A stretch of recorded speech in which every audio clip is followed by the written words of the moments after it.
राष्ट्रीय शिक्षा नीति यानी NEP 2020 लागू हुए 5 वर्ष पूरे हुए।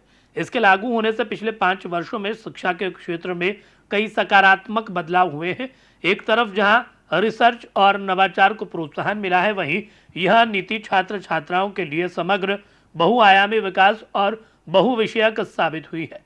हालांकि अभी भी इंफ्रास्ट्रक्चर, शिक्षकों की कमी सहित अन्य कारणों से इस नीति के क्रियान्वयन में कई अड़चनें, चुनौतियां आ रही हैं।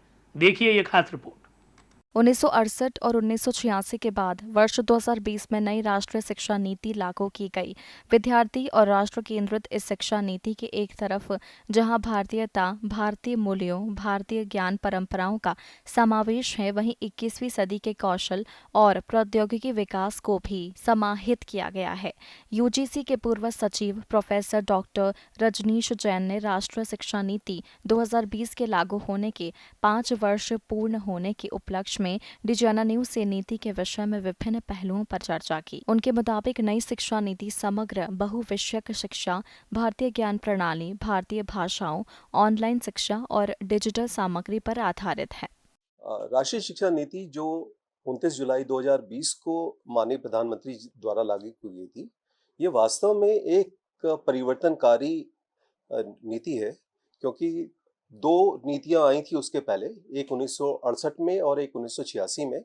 उसके लगभग 34 वर्षों के इंतजार के बाद में ये नीति आई और इसमें बहुत सारे बुनियादी बदलाव किए गए। स्थितियों को देखते हुए और जिस तरीके से आधुनिक शिक्षा जगत में परिवर्तन हो रहे थे और तकनीक में जो परिवर्तन हो रहे थे, उसको देखते हुए इसमें बहुत सारे बुनियादी बदलाव किए गए।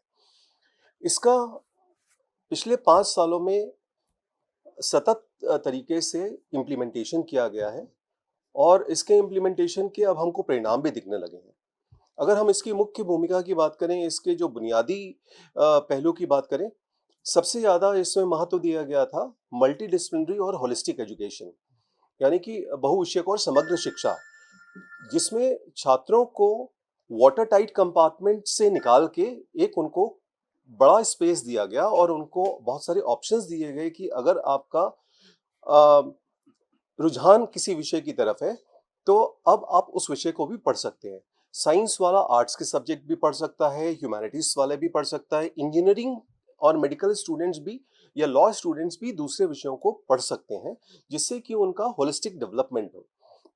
इससे सबसे ज़्यादा फायदा उनके खुद के व्यक्तित्व के विकास में आएगा, उनको एक अच्छा नागरिक बनने के लिए आएगा और जब वो समाज के अलग-अलग कार्यों में लगेंगे, चाहे वो उनका रोजगार हो, चाहे अपना परिवार हो या देश के दूसरे कामों में लगेंगे, तो वो ज़्यादा बेहतर तरीके से अपने सारे कर्तव्यों को पूरा कर पाएंगे। डॉक्टर रजनीश जैन के अनुसार नई राष्ट्रीय शिक्षा नीति से काफी बड़े पैमाने पर बदलाव हो रहे हैं और इसके परिणाम आने वाले वर्षों में देखने को मिलेंगे। उन्होंने कहा कि अभी भी इसके क्रियान्वयन में कई चुनौतियां हैं जिन्हें दूर किया जा रहा है, खासतौर से शिक्षकों की कमी, ग्रामीण व शहरी क्षेत्रों के शैक्षणिक संस्थानों की विविधता, इंफ्रास्ट्रक्चर की कमी, डिजिटल एंड पर संसाधनों की कमी जैसी कई चुनौतियां हैं। जहाँ तक इफेक्टिव इम्प्लीमेंटेशन की बात करें और परिणामों की हम बात करें, तो कोई भी नई नीति के इम्प्लीमेंट होने में समय भी लगता है और उसकी व्यवस्था और तैयारियों के लिए रिसोर्सेज की भी आवश्यकता होती है। तो बहुत सारी जगह हम इस तरह की चुनौतियों का भी सामना कर रहे हैं कि जहाँ पर इंफ्रास्ट्रक्चर नहीं है, या तो फिजिकल इंफ्रास्ट्रक्चर नहीं है, या तो हमारे पास में जितने टीचर्स चाहिए उतने टीचर्स नहीं हैं, या टीचर्स को उसकी जानकारी नहीं है।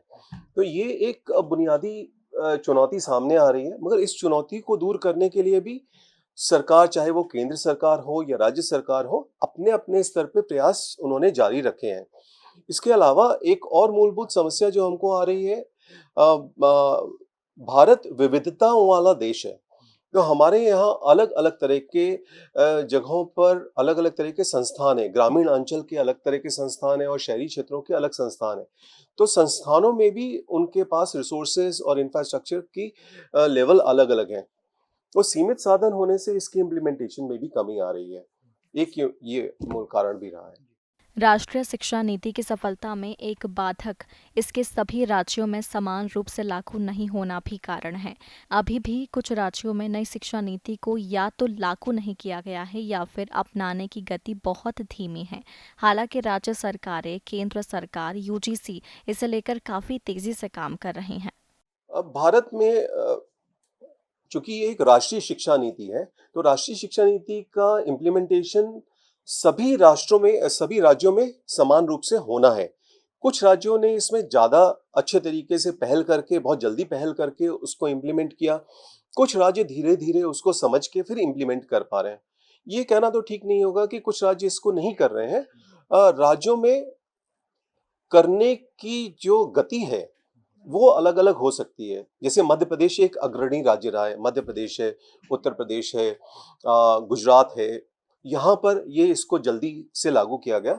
बाकी राज्यों में ये धीरे-धीरे ये लागू हो रहा है। मगर ये चूँकि राष्ट्रीय शिक्षा नीति है, इसलिए पूरे राष्ट्र में ही इसका इम्प्लीमेंटेशन हो रहा है।